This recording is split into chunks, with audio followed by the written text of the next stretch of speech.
자, 우리가 복음이 전해지는 곳에는 저항이 일어나죠. 어제나 복음이 순순하게 전달되지 못하도록 방해하는 이런 이렇게 운동들이 일어납니다. 이제 바울이 마게도냐로의 환상을 보고 이제 빌립보 지역에서 복음을 전하다가 이제 핍박을 당하는 내용이 있습니다. 자, 오늘 이 이야기의 시작에는 바울이 귀신을 쫓아내는 일로 시작이 되는데요. 오늘 16절에 보면 우리가 기도하는 곳에 가다가 점치는 귀신 들린 여종 하나를 만나니 점으로 그 주인에게 큰 이익을 주는 자라 그랬습니다. 요즘 보니까 한국에 점치는 역술인들 또 이렇게 어디 가나 해운대도 보니까 그런 데가 많더라고요. 이 점을 치는데 여기 귀신 들린 여종 하나를 만나니 점으로 그 주인에게 큰 이익을 주는 자라 그랬어요. 그러니까 귀신 들린 여종을 이용해서 돈을 버는 사람이 있었습니다. 그러니까 아마도 이 사람을 고용해서 그 귀신의 힘을 빌어 점을 치도록 하고 돈을 받았는데 이걸 챙기는 주인들이 또 따로 있었던 것 같아요. 이걸 보면 참 그 사회상을 잘 보여주죠. 고용된 그 귀신 들린 사람은 진짜 귀신의 지배를 받고 있고 고용주는 돈의 지배를 받고 있고 둘 다 참 불쌍한 영혼이죠.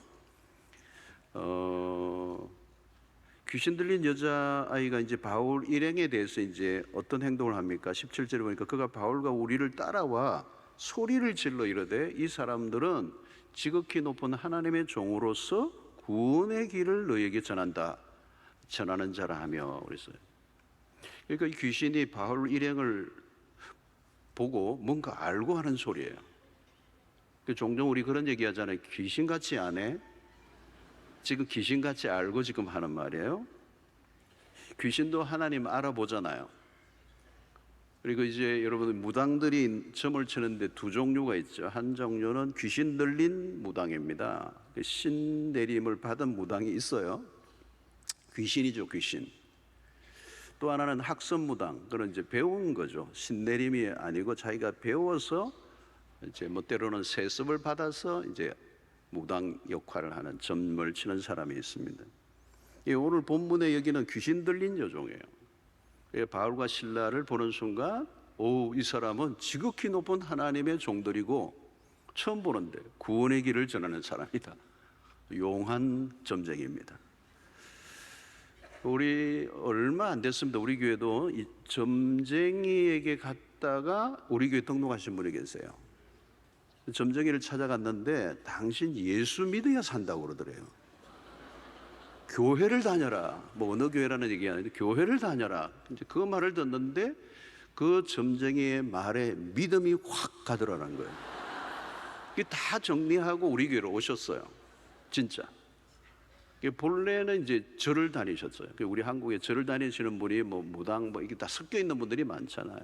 이제 절을 다니는 분인데 워낙 이제 그 무당이 세게 얘기하니까 점쟁이가 다 정리해 버리고 이분도 화끈하게 우리 오셨어요.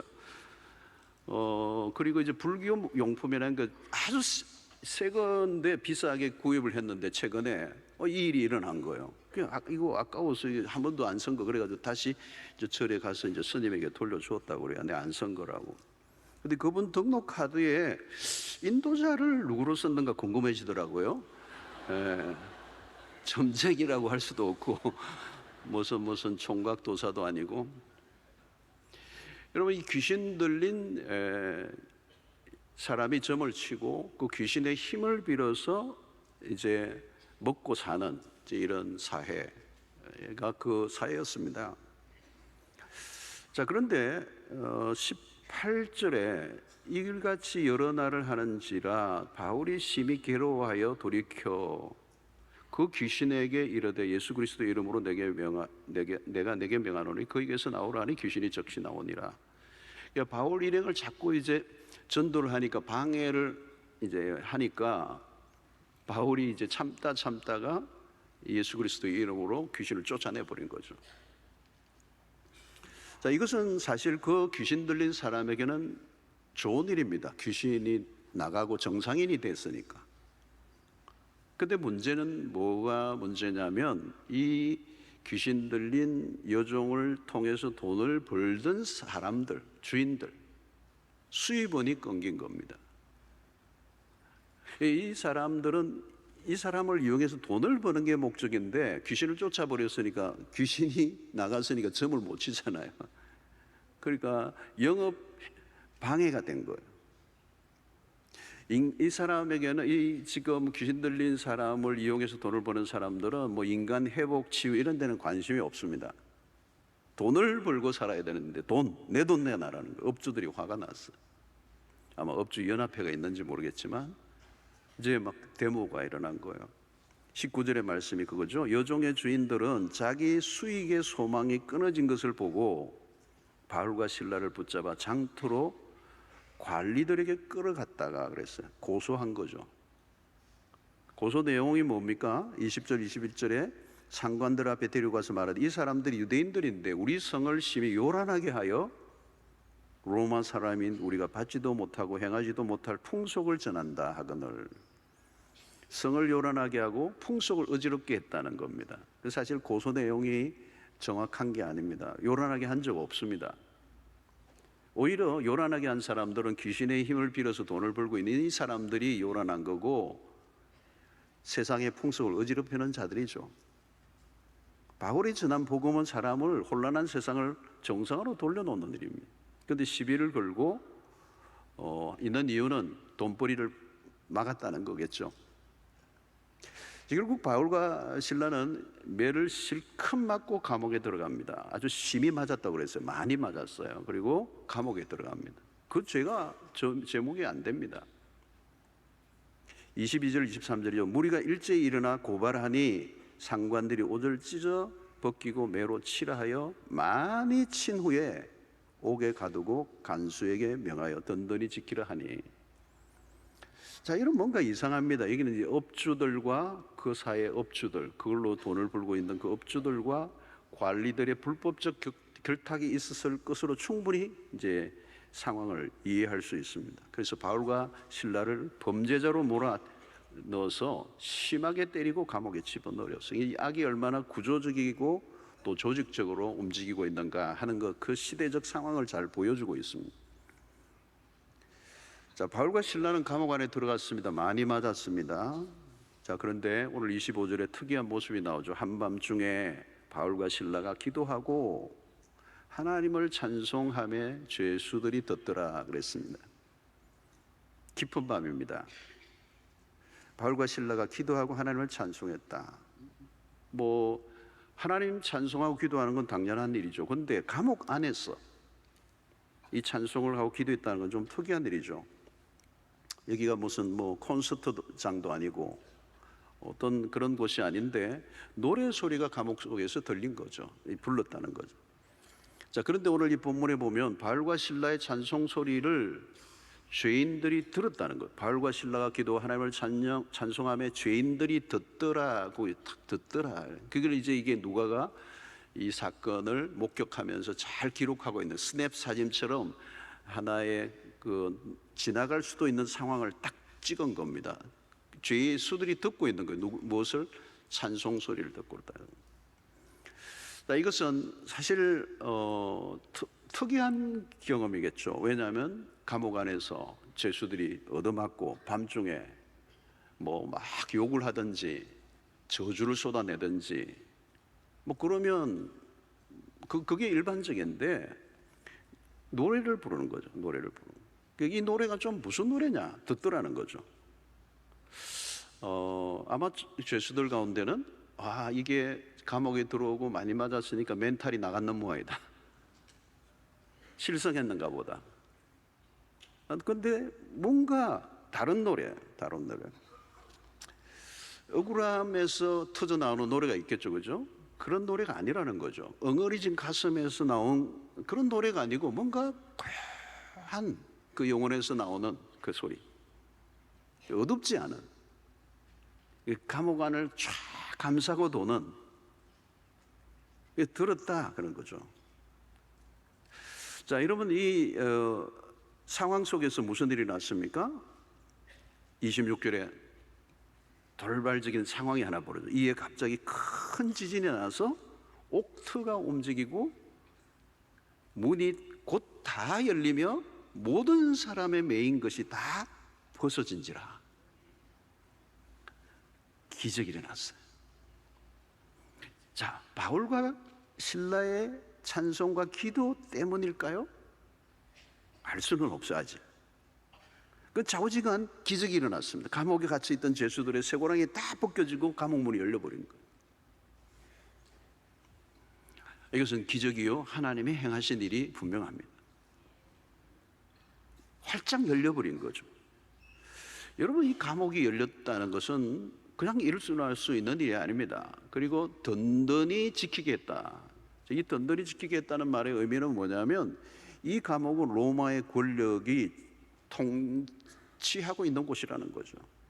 허술한 그런 유치장이 아니고, 허술한 감옥이 아니고 든든한 로마의 권력, 공권력이 누구도 나가지 못하도록 철저하게 지키고 있는 로마의 권력을 상징해 주는 일이에요. 그런데 이게 지진이 나면서 다 열려버렸다. 그렇습니다, 여러분. 인간이 굉장히 수단과 방법을 잘 동원해도 하나님 앞에서는 허술하기 짝이 없는 거죠. 그래서 하나님이 열면 열리는 것입니다. 이사야 22장 22절에 그런 말씀이죠. 내가 또 다윗의 집의 열쇠를 그의 어깨에 두리니 그가 열면 닫을 자가 없겠고 닫으면 열 자가 없으리라.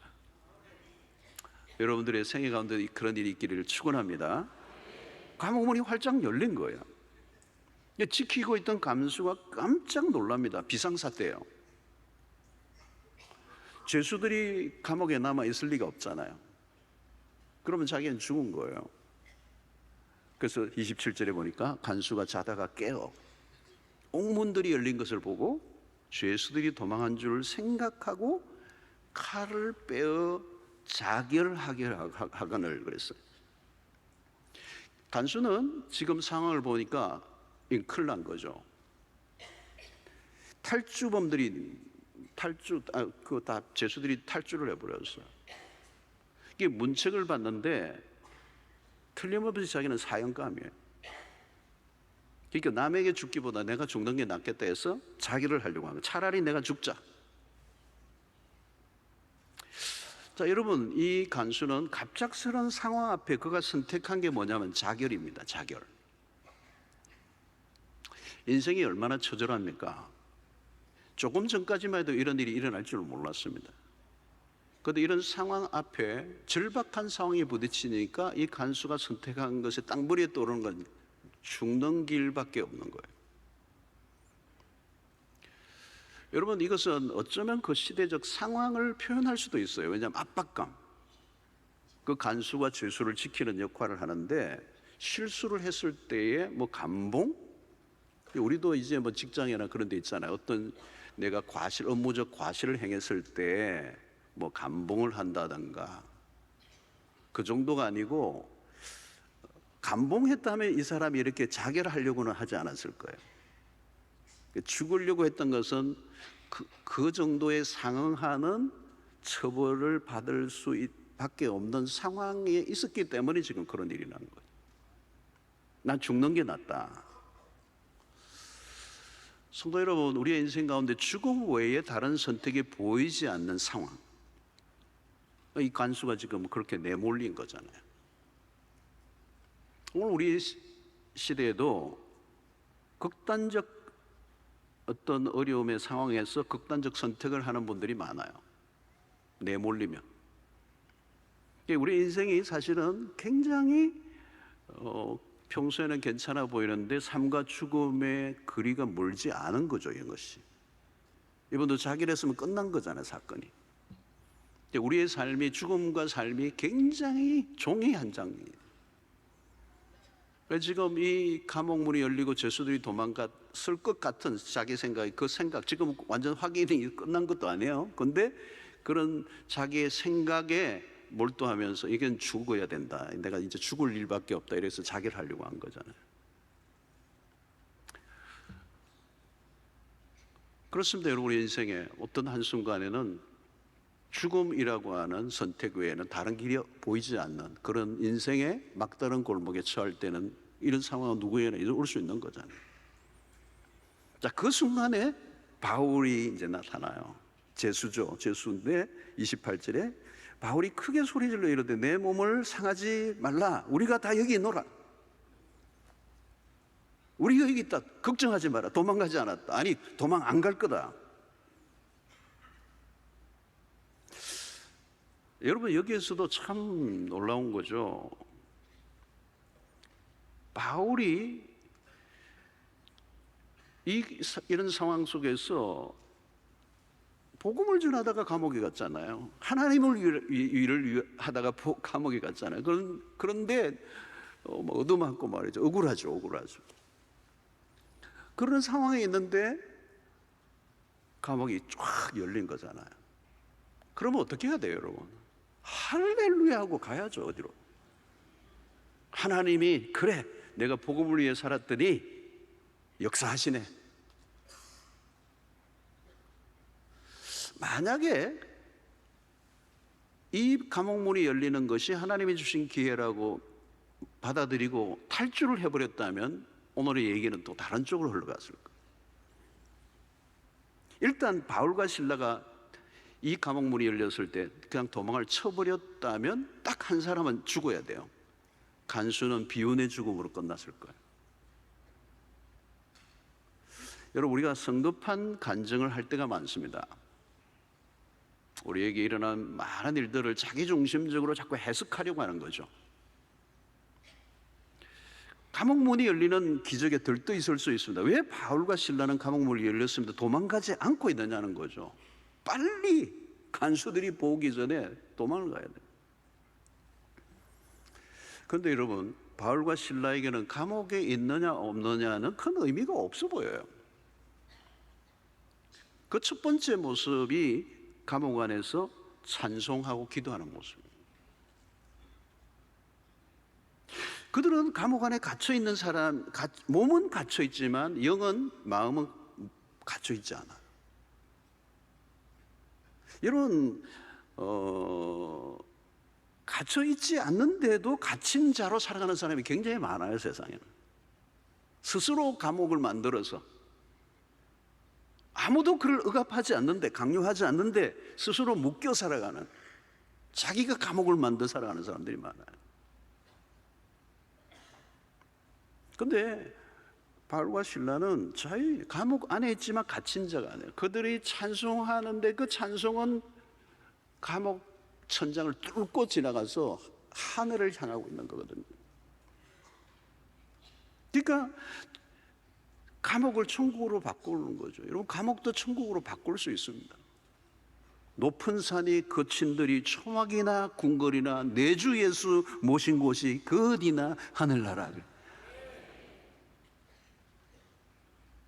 그러니까 묶여진 사람이 아닌데 갇히고 풀려나고 이건 별로 의미가 없어요. 감옥 안에 가다 놓아도 내가 자유인이에요. 하나님을 만나고 하늘이 열려 있는 거예요. 그러니까 감옥문이 열려도 탈출 의지가 없어요. 이 상황을 통해서 하나님이 일하시려고 하는 게 뭔지. 딱 보니까 간수가 막 죽으려고 하는 거잖아요. 그러니까 주객이 전도돼 버립니다. 이제 누가 간수인지 누가 죄수인지 알 길이 없어요. 여러분, 사도행전에도 보면 마지막 부분에 바울이 배를 타고 로마를 향해 죄수의 몸으로 가죠. 근데 풍랑이 일어나 모두가 죽게 됐어요. 그 위기 상황에 오니까 여러분, 위기가 오면요 세상은 답이 없어요. 그러니까 뭐 정신병에 걸리고 뭐 벽을 치고 그냥 막 자해를 하고 몸을 메고 별일을 다 하는 거잖아요. 세상은 위기를 만나면 답이 없어. 평소에는 대단해 보이지만. 근데 바울이 그 위기 상황에 오니까, 하나님의 사람들 위기 상황에 오면요 빛을 내요. 빛을 발해요. 위기 상황에. 왜? 하나님을 믿고 그 하나님의 인도를 받으니까 길이 보이는 거잖아요. 하나님이 역사하시는 걸 보잖아요. 그러니까 나중에는 사람들이 선장 말 안 듣고 바울 말을 듣어요. 대리 선장이 돼버려요. 자, 오늘도 마찬가지입니다. 이 상황이 그래요. 간수가 지금 갑자기 지키고 있던 간수가 갑자기 자기를 하려고 하고 죄수가 죽지 말라고 그러고 지금 문은 열려 있고 29절에 보니까 간수가 등불을 달라고 하며 뛰어들어가 무수어 떨며 바울과 실라 앞에 엎드리는 거야. 무수어 떨며. 왜 무수하죠? 자신의 경험치를 넘어선 일이 일어난 거예요. 첫째, 감옥문이 열린 거 갑자기. 두 번째, 열렸는데 도망 안 가고 있는 거예요, 가수들이. 이게 놀랄 일이에요. 이게 두려워 떠는 거죠. 그런데 갑자기 이 죄수가 그 상황에서 질문을 던지는 거예요. 30절에 그들을 데리고 나가 이르되 선생들이여, 갑자기 죄수들에게 선생님 이러네. 내가 어떻게 하여야 구원을 받으리까 하거늘 그랬어요. 어떻게 보면 좀 뜬금없는 질문처럼 보이죠. 어쨌건 감옥문이 열리고 정신없고 자기도 자기를 하려고 했고, 그런데 또 바울과 실라가 자기를 말리고 이런 상황에서 갑자기 정신이 하나 없는 상황에서 지금 이 질문을 던지는 거예요. 선생들이여, 내가 어떻게 해야 구원을 받으리까? 여러분, 지금 정신이 하나도 없어요. 사실 정신줄이 떨어졌어요. 조금 전만 해도 자기가 죽으려고 했던 사람입니다. 짧은 시간에 삶과 죽음이 오고 갔습니다. 그런데 이 바울과 실라가 그들을 돕지 않았다면 그 인생은 끝났을 겁니다. 그런데 갑자기 뜬금없이 그 같은 질문을 던지고 어떻게 해야 구원을 얻으리까? 여러분, 이게 갑자기 튀어나온 말 같지만 어떻게 생각하면요, 우리가 갑자기 우리 안에서 나온 말이 진심일 수 있습니다. 내 속에 진짜 들어있던 거예요. 여러분, 이 구원은 평소에 우리가 가지고 있는 질문이에요. 그런데 질문을 안 해요. 그 구원은 인간의 원초적인 질문이에요. 그 인간은 절망적인 상태를 날마다 맛보고 우리의 인생의 위기를 맛보고 우리의 인생의 목적이 뭔지, 인생의 존재가 왜 존재하는지, 내가 어디로 가는지, 내가 죽고 난 다음에 어디로 되는지, 내 인생이 어떻게, 총체적인 가장 근본적인 질문에 대한 답을 듣지 못한 채 우리는 살아가고 있거든요. 그런데 평소에 안 해요, 그런 질문을. 먹고 사는데 바빠. 이 간수도 마찬가지요. 열심히 간수 역할하고 돈 벌고 자녀들 키우고 그렇게 살아왔을 거예요. 그런데 갑자기 지금 위기, 삶의 위기를 딱 만나고, 그리고 상상할 수 없는 사건이 딱 펴지는데 딱 질문이 떠지는, 어떻게 해야 구원을 얻느냐는 거예요. 여러분, 이 질문은 살다 보면 우리의 내면에서 어느 순간에 한 번씩 탁탁 밀고 올라와요. 일이 잘 될 때는 대충 지나가요. 그냥 자기가 도취돼서. 그런데 어려움의 순간이 오면 이게 세게 튀어올라요. 내가 어떻게 구원을 얻지? 내가 이렇게 살아야 되나? 이게 물에 빠져서 허우적거리는 나를 보는 거죠. 그러면서 구원에 대한 목마름을 가지게 되는 거예요.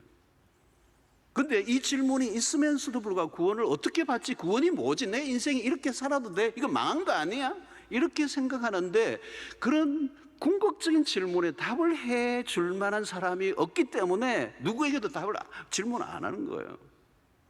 그래서 구원의 이 문제는 일상 속에 가려져 있습니다. 여러분, 삭개오가 그랬습니다. 삭개오, 로마의 앞잡이가 되고 자기 동족들이 등을 쳐서 돈을 이렇게 세금을 부과시켜서 가게 묶여서 나누어서 착복을 해서 부자가 된 사람이 삭개오예요. 부자예요, 부자. 그런데 공허한 거지, 끊임없이 공허한 거예요. 그런데 예수님이 지나간다는 소리를 들으니까 미친 듯이 달려가잖아요. 돈 많아요. 그 로마의 권력을 이끌으니까 지위에 올라갔어요. 그런데 궁극적인 질문에 답이 안 생기니까, 공허하니까 뭐지 하고 있는데 예수님이 지나간다는 소식을 듣고 만나고 싶어서 달려가고, 그리고 돌 감람나무 위로 기어 올라가면서까지 자기의 위신과 체면을 포기하고 예수 그리스도를 만나는 거죠. 사마리아 여인도 마찬가지예요. 여러분, 이 지점이 중요합니다. 바울과 실라에게 이 간사가 구원에 대해서 묻고 싶어졌다는 거죠. 그들에게 물으면 답을 해줄 것 같았던 거죠. 그렇습니다, 여러분. 이 질문은 갖고 있어요, 누구나. 근데 아무에게도 질문하지 않아. 왜? 질문해도 답을 줄 것 같은 사람을 만나기가 쉽지 않기 때문에. 근데 바울과 실라를 보면서 이 질문을 하고 싶어진 거죠. 궁금한 거예요. 어떻게 감옥문이 열리고 그렇게 얻어맞았는데 빨리 도망을 가야 되는데 도망을 안 가고 지금 오히려 머물러 있고 자기를 도와주는 거예요.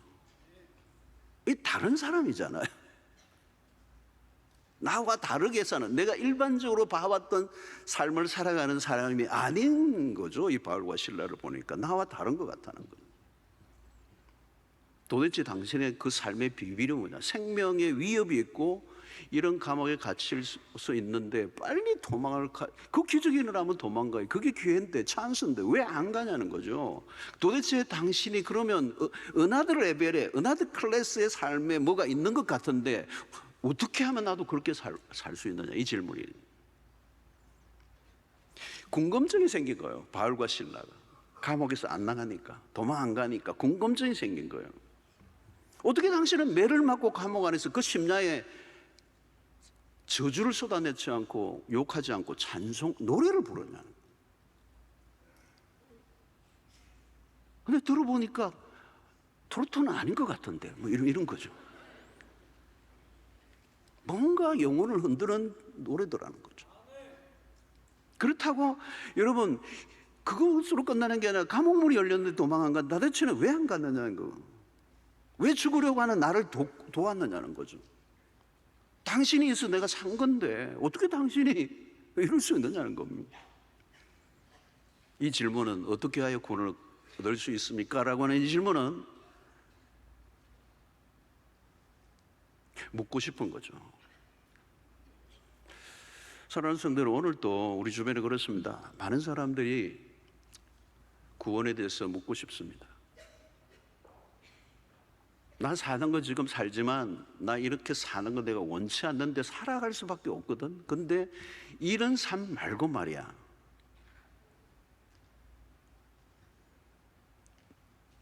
내가 살아왔던 삶의 방식과 다른 삶, 내 인생을 좀 구원받고 싶어. 내 이 수렁 같은 곳에서 내가 좀 건져지고 싶어. 구조되고 싶어. 나 살고 싶어. 어떻게 해야 구원을 얻으리까? 근데 그런 질문을 하고 싶은데 그렇게 묻고 싶은 질문하면 답을 해줄 만한 것 같은 사람이 별로 없는 거예요. 니나 내나. 이 인생의 목마름에 대해서 해결해 줄 수 있는 사람이 있나요? 그게 바울과 실라예요. 감옥문이 열렸는데 딱 서서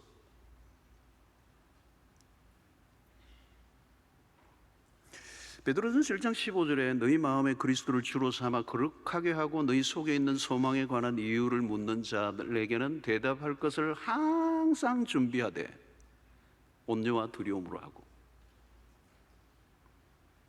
소망에 관한 이유를 묻는 자들에게 대답할 것을 준비하고 있는가? 자, 바울은 선명하게 답을 합니다. 31절 이르되 주 예수를 믿어라. 그리하면 너와 내 집이 구원을 받으리라. 주 예수를 믿어라. 어떻게 해야 구원을 얻을 수 있을까? 우리가 어떻게 할 게 없다. 예수를 믿어라. 우리가 뭘 해서 구원 얻는 게 아니다. 예수를 믿어라. 사도행전 4장 12절에도 베드로가 동일하게 선포했죠. 다른 이로서는 구원을 얻을 수 없나니 천하 사람 중에 구원을 받을 만한 다른 이름을 우리에게 주신 일이 없음이라 하였더라. 복잡하지 않아요. 이 바울이 심플하게 얘기해요. 그렇습니다, 여러분. 구원은 복잡하지 않아요. 복잡했다면 구원 얻을 길이 별로 없어. 우리가 받을 수가 없어. 주 예수를 믿어라. 믿어야 구원을 얻는 거죠. 복잡한 과정을 다 생략해 버렸어요. 믿으라는 거예요. 왜요? 여러분, 우리에게는 간단해 보이지만 하나님의 편에서는 간단하지 않았어요. 하나님의 편에서는 하나님의 아들을 그 육신의 몸을 입고 이 세상에 오셔서 33년의 공생애를 사시고 십자가라고는 엄청난 사건을 경험해 내시는 이 복잡한 과정을 가졌어요. 그것 때문에 우리에게는 단순해진 거죠. 하나님이 이제 우리의 구원을 위해서 하실 일은 아무것도 이미 다 이루어 놓으셨어요. 우리가 이게 요구되는 건 딱 하나밖에 없어요. 그걸 믿는 겁니다. 그 선물을 받는 겁니다. 교회를 다니시면서도 이게 잘 안 되시는 분이 계시는 거예요. 여러분, 내가 많이 생각해가 되는 일이 아닙니다. 생각해가지고 믿음이 생기지 않습니다. 내가 막 논리적으로 똑똑하면 이게 이해되는가, 그렇게 안 했습니다. 믿어지는 거예요. 믿어야 되는 거죠. 그런데 이 믿어지는 것도 은혜라고 그러죠. 그 믿음이라는 건 어느 한순간에 쑥 들어와 버려요. 내가 어떻게 믿었지? 설명이 안 되는 거죠. 주 예수를 믿어라. 믿음이란 하나님이 하신 일을 인정하는 거예요. 다른 걸 요구하지 않습니다. 그래서 믿음이라는 거죠. 그래서 로마서 10장 9절에 내가 만일 내 입으로 예수를 주로 시인하며 또 하나님께서 그를 죽은 자 가운데서 살리신 것을 내 마음에 믿으면 구원을 받으리라. 자, 간수와 그의 가정이 복음을 받아들입니다. 33절 34절에 보니까 그 밤 시각에 간수가 그들을 데려다가 그 맞은 자리를 씻어주고 자기와 그 온 가족이 다 세례를 받은 후 그들을 데리고 자기 집에 올라가서 음식을 차려주고 그와 온 집이 하나님을 믿음으로 크게 기뻐하니라 그랬습니다. 자, 한 사람이 복음 앞에 반응하고 돌아올 뿐만 아니라 온 가정이 구원을 받게, 너와 내 집이 구원을 얻으리라. 저는 한 개인이 아니라 온 가정이 구원 얻는 역사가 일어나게 되기를 축원합니다. 너와 내 집이 구원을 받으리라. 집이, 가정이, 온 식구가 구원을 받아야 돼요. 자, 이게 기적입니다. 옥문이 열린 것도 기적이에요. 갑자기. 그런데 더 큰 기적이 뭐냐? 간수와 그의 가정이 예수 믿고 구원받은 것이 기적의 절정입니다. 이건 무엇과도 비교할 수 없는 기적이죠. 옥문이 열린 기적은 전주곡에 불과합니다. 메인은 이 간수와 가정이 구원을 받은 거예요. 여러분, 조금 전에는 목숨을 끊으려 했던 가련한 영혼이었습니다. 그가 극적으로 구원을 받았습니다. 자칫하면 생략될 뻔했던 사건이죠. 여기에서 우리는 뭘 하나를 생각해야 되느냐 하면, 우리는 우리의 삶에 일어나는 모든 사건과 일들에 대해서 하나님의 나라의 관점에서 바라보는 것, 기적 자체만 생각하고 그 기적을 자기중심적으로만 해석하면 오늘 이 사건은 일어나지 않아요. 지진이 일어나고 감문이 열려도 도망가지 않고 간수에게 복음을 전한 것이 오늘 스토리의 매우 핵심적인데, 그들은 기적 자체에 초점을 맞추고 있지 않았다는 겁니다. 바울과 실라는. 여러분, 우리는 자기중심적으로 해석하려고 하는, 모든 걸 자기중심적으로 해석하려고 할 때가 많아요. 성경을 읽어도 나 중심적이에요. 하나님이 나를 위해서 무엇을 해 주셨는가에 관심이 많아요. 여러분, 나 중심적으로 자꾸 돌아가면 하나님의 그 손길을 잃어버려요. 여러분, 모든 역사는 나 중심으로 돌아가지 않고 하나님 중심으로 돌아갑니다.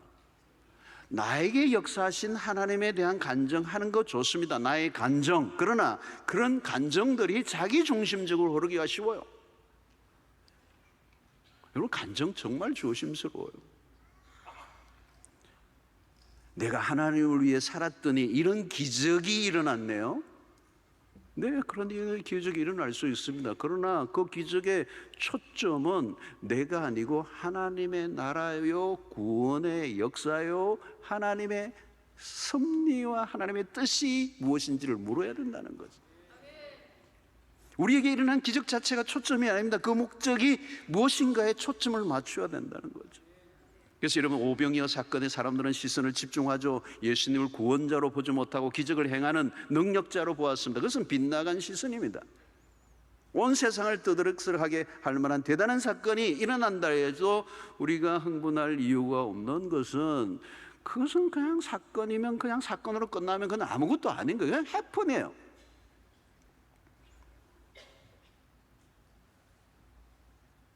예수님이 마태복음 12장 29절에 이런 말씀을 하셨습니다. 예수께서 대답하여 이르시되 악하고 음란한 세대가 표적을 구하나 선지자 요나의 표적 밖에는 보일 표적이 없느니라 그랬어요.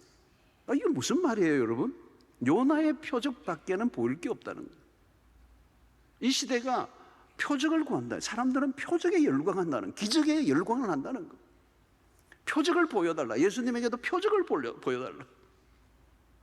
예수님의 답은 요나의 표적밖에 보여줄 게 없다. 이 요나의 표적이 밖에 보여줄 게 없다는 그 말의 의미는 뭘까요? 이 요나의 표적을 통하여 알려주시는 메시지는 예수 그리스도의 십자가와 부활을 말하는 거예요.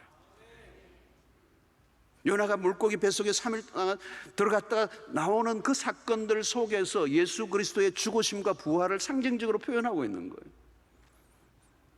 그러므로 오늘 성경을 통하여 우리에게 주신 하나님이 우리에게 보여줄 수 있는 가장 위대한 표적은 그리스도의 우리의 위하여 죽으심과 다시 살아나신 십자가와 부활인 것이죠. 그것보다 더 큰 능력은 없습니다. 하나님이 우리에게 보여줄 수 있는 가장 장엄한, 가장 위대한 표적은 십자가와 부활입니다. 여러분, 십자가와 부활의 복음이면 충분합니다. 십자가 부활의 복음으로 죽은 영혼을 살리고 깨어진 세상을 회복시키는 복음인 줄로 믿습니다. 여러분, 우리가 할 일은 뭘까? 이 복음을 전하는 것입니다. 오늘 이 기적을 통해 무슨 일이 일어났는가? 이 기적 자체가 아니라 그 기적을 통하여 구원의 역사를 이루기를 원하신다는 것입니다. 마귀에게 매어 살던 자가 주님에게로 돌아가는 것이 기적이에요. 세상에 팔려가던 자가 예수를 주로 인정하며 살게 하는 게 기적인 것이죠. 바울이 복음을 전한 그곳은 병든 사회였습니다. 귀신 들린 자를 이용해서 돈을 착취를 했습니다. 그 돈으로 관리들과 결탁하여 불법으로 사람을 잡아 가두었습니다. 복음으로 사람을 온전하게 회복시키는 일을 거부했어요. 그런데 그 빌립보 감옥 깊숙한 곳에 있던 간수에게 예수 그리스도의 복음이 들어가 구원을 얻는 역사가 일어나고 그 가정이 세례받고 하나님의 백성이 되는 기적이 일어난 것입니다. 그러므로 여러분, 이 감옥 문이 열리는 그 기적보다 더 큰 기적이 간수가 구원을 받은 거예요. 그 구원은 예수 그리스도의 십자가 부활을 통하여 우리에게 주신 그 표적을 통하여 오늘 우리에게 구원의 역사가 나타나게 된 것입니다. 사랑하는 성도 여러분, 주 예수를 믿어라. 그리하면 너와 내 집이 구원을 얻으리라. 지금도 외쳐야 할 유일한 복음인 줄로 믿습니다. 온갖 것에 노예가 되어 살아가는 사람들에게 필요한 것은 예수의 복음밖에 없습니다. 여러분, 오늘 또 기적을 보고 싶습니까? 다른 기적이 아니에요. 한 사람이 예수를 믿고 주께로 돌아오는 이 기적, 이 기적은 오늘도 일어나고 있습니다. 복음을 애타게 기다리는 사람들이 지금도 너무 많습니다. 우리 주변에 어떻게 하면 구원을 얻을 수 있습니까? 라고 절규하고 있는 수많은 사람들에게 우리가 할 수 있는 한마디는 주 예수를 믿으십시오. 주 예수를 믿으십시오. 그러면 여러분들과 여러분들의 집이 구원을 얻게 될 것입니다. 이 구원의 역사가 여러분들의 개인의 삶과 가정에 일어나게 되기를 축원합니다. 여러분, 기적은 기적이에요. 그냥 기적으로 끝나는 거예요. 아무리 대단한 기적이 일어났다 할지라도 그 기적으로 끝난다면 그건 아무것도 아니에요. 그 기적을 통하여 하나님이 무엇을 하기를 원하시는지를 깨달을 때 하나님이 오늘 또 우리의 삶 가운데 그 기적과 그 기적의 사건들을 통하여 잃어버린 영혼들을 끊임없이 구원해내시는 그 역사가 우리 가운데 일어나게 될 줄로 믿습니다.